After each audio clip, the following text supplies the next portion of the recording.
allez bien. Donc aujourd'hui pour cette nouvelle vidéo, comme vous avez pu le voir dans le titre, on se retrouve pour un album. Donc avant de commencer avec cette vidéo, ceux qui sont sur Facebook je pense l'ont déjà vu.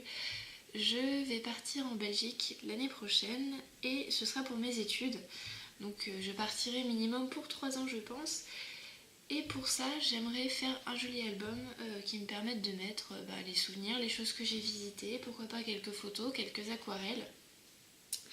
Et donc je voulais vous partager comment je vais créer cet album, pourquoi pas dans l'année si j'ai quelques pages qui sont spéciales, où il y a quelques techniques, des enveloppes ou des choses comme ça, je pourrais vous les montrer. Donc à propos de mes vidéos, vous pouvez passer ce petit passage si vous l'avez déjà vu sur Facebook, mais vu que je pars en Belgique, j'aurai sûrement pas de four et je pourrai sûrement pas faire de Fimo en période scolaire, ce qui veut dire que quand je serai pas rendue chez moi, faudra que je trouve autre chose à faire. Donc j'ai trouvé le scrapbooking, je pense que vous aurez quelques vidéos dans l'année sur cet album, peut-être d'autres projets, je ne sais pas encore.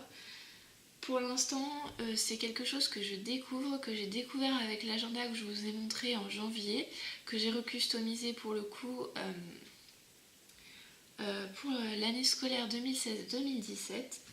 Donc maintenant que j'ai pu vous parler un peu de ça, on va commencer avec le matériel que j'ai acheté pour l'instant pour cet album.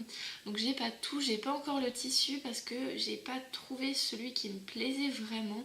Donc c'est pour ça que dans cette vidéo, je vais juste vous montrer un peu comment je fais la carcasse de l'album sans vraiment le décorer, puisque je peux même pas vous montrer le tissu qui va servir à le recouvrir. Je pense que la semaine prochaine ce sera bon. Donc pour commencer, je suis allée chez Dalb hier et j'ai pu acheter différentes choses. Donc voici par exemple une petite feuille où il y a des dessins dessus. Je pense que c'est une planche où on découpe ce qu'on veut et à la bonne forme et qu'on colle sur l'agenda pour décorer. Donc ça c'était 70 centimes. Ensuite j'avais ceci, donc ça c'est du papier, c'est tous des Bobeni je crois bien. Si je regarde, ah non, il y a des Bobeni et il y a des Buys aussi. Non, ça doit être la collection. Et il y a des My Mind's Eye. Voilà. Donc je sais pas si ça vous parle, en tout cas moi je suis un petit peu étrangère à tout ça. Donc pour commencer, j'ai ce papier-ci qui est très joli puisque ce sont des carrés un petit peu baroques. On peut voir différents motifs dont des serrures. Ensuite, le dos se présente comme ceci. Donc pour ceux qui ne savent pas au scrapbooking, ce genre de papier 30 par 30 sont double face. Donc là, on peut voir un joli papier de l'autre côté rouge avec différents motifs, clés, etc. Ensuite, deuxième planche que j'ai trouvée, donc là c'est un papier un peu vieilli avec des timbres dessus, des tampons, etc. De l'autre côté, pareil, ça fait imitation vieux papier. Ensuite, pareil, lettres vieillies, carnet de compte, je pense, différentes choses comme ça. Là, c'est un côté où il y a, je sais pas comment dire, quelques arabesques, enfin, c'est pareil, un style assez ancien. Et pour finir, j'ai trouvé cette jolie carte, c'est celle qui est d'une collection différente. Et je pense qu'elle pourra me servir à recouvrir l'intérieur de la couverture du bouquin. Je sais pas encore ce que j'ai choisi pour ça, du moins celle de l'avant, parce que je pense que j'aurais pas assez pour faire la page avant et la page arrière. C'est dommage, mais bon, sinon c'est pas très grave, je pense. Je recouvrirai avec autre chose. Donc alors, désolée, la vidéo avait coupé, donc j'ai dû recharger mon appareil. Donc j'en étais au niveau des encres. Au moment où ça coupait, je vous disais que l'encre marron, celle-là je l'ai trouvée également chez Dalb. Pourquoi l'encre marron? J'ai vu sur quelques chaînes de scrapbooking notamment Secret de Scrap. Donc je vais mettre tous mes abonnements visibles pour que vous puissiez voir de quelle chaîne j'ai pu m'inspirer pour cette vidéo. Donc l'encre marron sert à colorer la tranche. Je sais pas si ce sera visible, mais des fois la tranche est blanche, peut-être plus sur ce papier noir, je ne sais pas. Et spécialement quand on la découpe, voilà, ça se voit. Spécialement quand on la découpe, c'est pas toujours joli. Donc ça sert à colorer la tranche. Également, étant donné que je vais faire un album dans le thème ancien, ça pourra me servir à vieillir mes pages, donc c'est pas ça de perdu. J'ai également une encre noire que j'avais achetée un peu avant, qui pourra me servir peut-être pour les pages noires. Je sais pas si j'utilise les deux ou juste la marron, je verrai bien. Ensuite, j'avais ce Posca, donc je pense qu'il me servira aussi pour la couverture.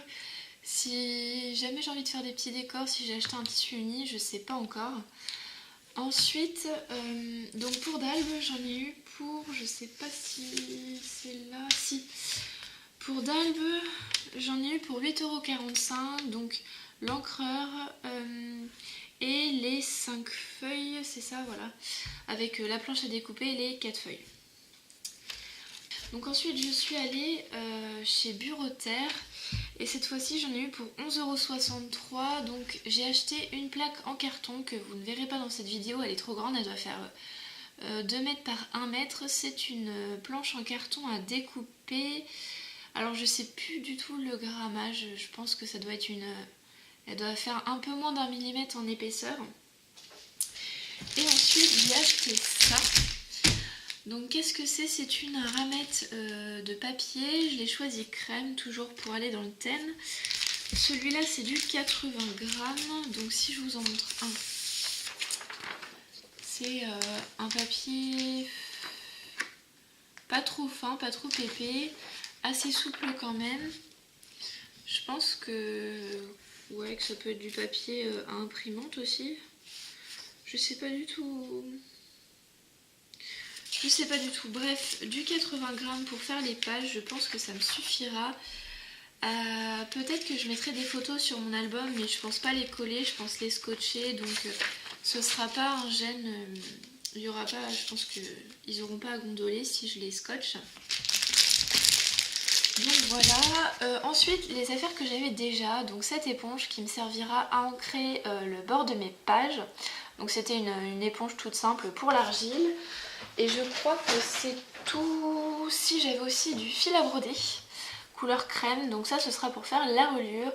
La reliure, vous allez voir dans cette vidéo, je ne vais pas vous dire comment la faire, tout simplement parce que ce n'est pas ma technique. J'ai cherché énormément de techniques pour faire des reliures sur YouTube, des jolies reliures. Et j'en ai trouvé une qu'une youtubeuse a inventée, elle s'appelle Cilemon. C'est une vidéo en anglais, malgré tout, si vous regardez que les images, c'est très bien expliqué. Vous n'avez même pas besoin de comprendre l'anglais pour comprendre cette vidéo. Donc je vais vous montrer en accéléré que je suis en train de coudre ma reliure sans vous l'expliquer. Je vous renvoie à sa vidéo à elle si jamais vous voulez utiliser sa technique parce que c'est la sienne. Et voilà, c'est tout ce que j'avais à dire. Ah, et j'oubliais également, si je vous ai dit les prix tout à l'heure de ce que j'ai acheté, c'était pour vous montrer que si je retrouve mes tickets, oui c'est ça. Donc j'en ai eu pour 8,45 € comme je disais chez Dalb et pour 11,63 € chez Bureauterre. C'est plus ou moins le prix final de mon album, ce sera plus ou moins 20 €. Donc là ça fait un peu moins de 20 € pour l'instant, mais c'est pour vous donner une ordre d'idée. Si jamais vous aussi vous souhaitez faire votre album, ça risque de vous coûter dans les 20 €. Après ça dépend de ce que vous faites, du matériel que vous achetez. Là j'ai dépensé 11 € dans de la déco pour du papier. Après vous achèterez peut-être plus de choses, moins de choses, à vous de voir. Donc alors avant de vous montrer ma façon de faire la reliure avec la variante de cette youtubeuse dont je vais utiliser la méthode, je vais vous montrer la méthode originale, le point de base. Donc pour commencer, là je vais juste prendre une seule feuille. Je vais faire un espèce de mini carnet avec. Donc ce que j'utilise là, ce que vous voyez là, c'est un plioir. Ça aide à plier les feuilles beaucoup plus proprement. Là pour la découpe, je m'en fiche puisque c'est qu'une démonstration. Donc je peux me permettre de découper ça là comme vous voyez à l'arrache.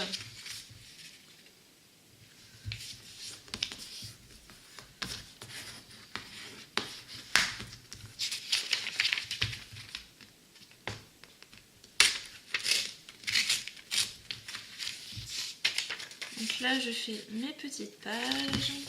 Donc maintenant que je reviens avec mes petites feuilles, pour faire un carnet, on commence toujours par faire plusieurs paquets. Donc je zoome un petit peu pour que vous puissiez mieux voir. Donc là je vais faire des paquets de 3 feuilles.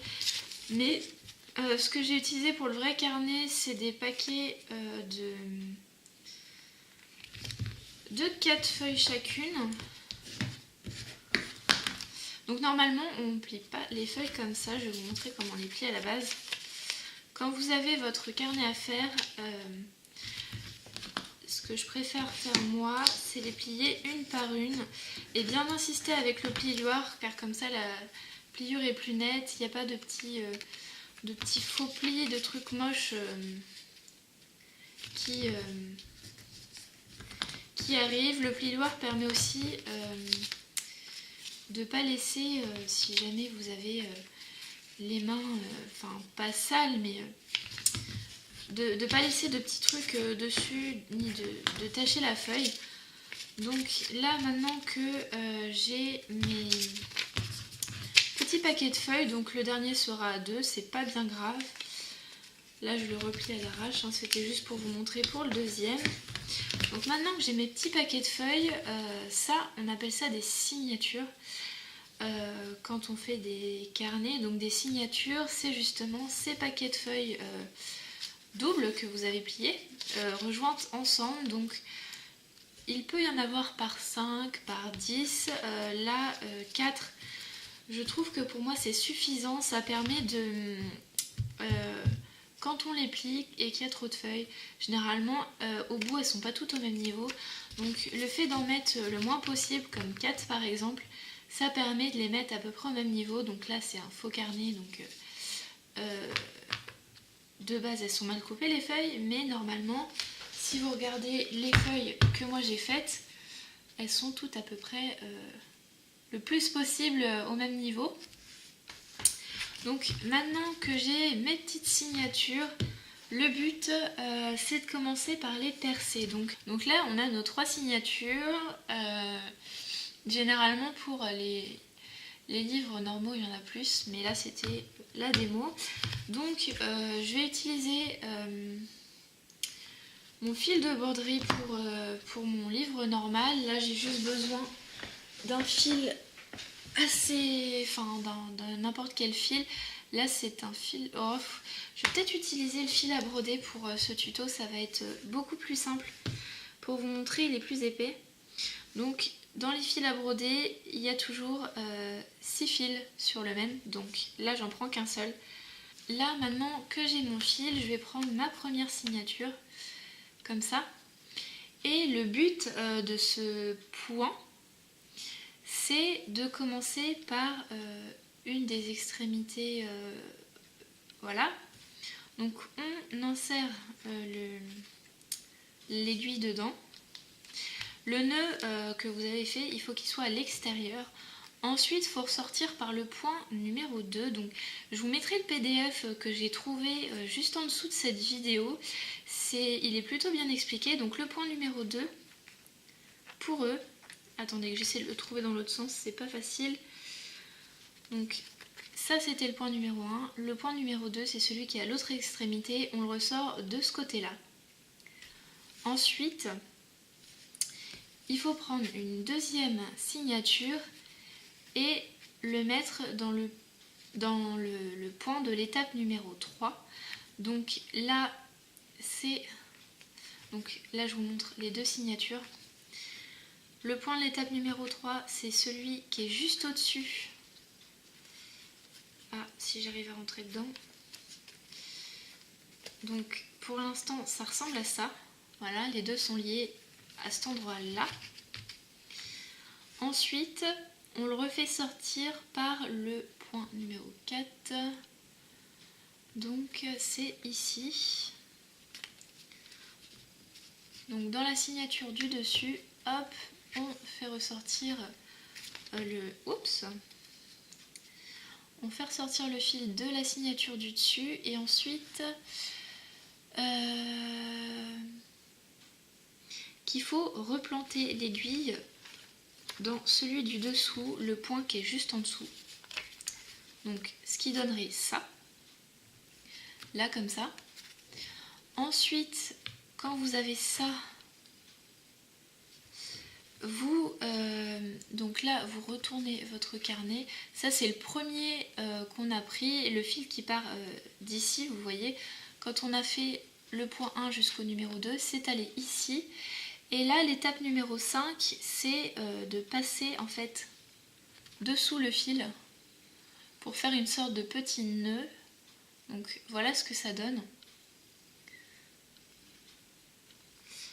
Alors j'essaie.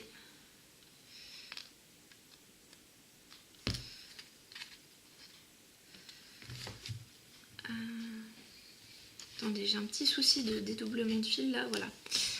Donc là, voilà ce que ça donne. Je vais essayer encore de me rapprocher. Je suis tout simplement passée en dessous le fil et je suis revenue par-dessus de sorte à ce que ça fasse une boucle et que ça emprisonne notre fil là qui passait du point 1 au point numéro 2. Donc là en fait c'est tout simplement là, on a fait ça pour passer ici et quand on retourne à l'intérieur ça donnait un fil simple. Là on a fait une petite boucle ici. Ensuite l'étape numéro 6 c'est de revenir dans notre trou. Donc c'est pour ça qu'on a fait une boucle en fait, c'est pour emprisonner le fil et pas qu'il ressorte vu qu'on le fait passer par le même trou. Donc là on ressort de l'autre côté. Hop. Et ensuite, donc quand on a ça, donc là ce qu'ils disent, si j'ai bien compris, c'est de refaire, ça y est, j'ai compris, de repasser en dessous celui-là, si j'arrive à attraper l'aiguille, voilà, et de retourner dans le trou de la feuille du dessus.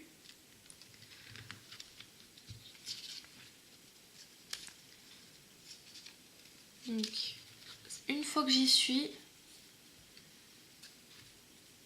ah, je suis pas sortie au bon endroit. J'ai oublié une page. Voilà. Une fois que je suis au milieu de mon petit machin là, alors pour faire ce nœud, vous allez reprendre votre aiguille, passer là-dedans, ne pas tirer la boucle jusqu'au bout. Là vous voyez on a une boucle ici là. Mettre votre aiguille dans la boucle et votre nœud est fait. Ensuite vous pouvez hop, le couper, donc voilà, je le mets dedans et je vais prendre ouais, un ciseau ou ça. Donc voilà ce point, là je vous ai montré que d'un côté. Donc là, je rentre par ici. Ensuite, je passe au point du dessus, ici. Je ressors par celui qui est dans la même signature mais juste à côté. Et je reviens en dessous. Donc ça, c'est facile, c'est la même étape que tout à l'heure. Il s'agit juste de rentrer et de sortir des signatures. Ensuite, je retourne mon papier et là on peut voir qu'on est arrivé ici. Donc toujours la même étape que tout à l'heure, je passe sous le fil.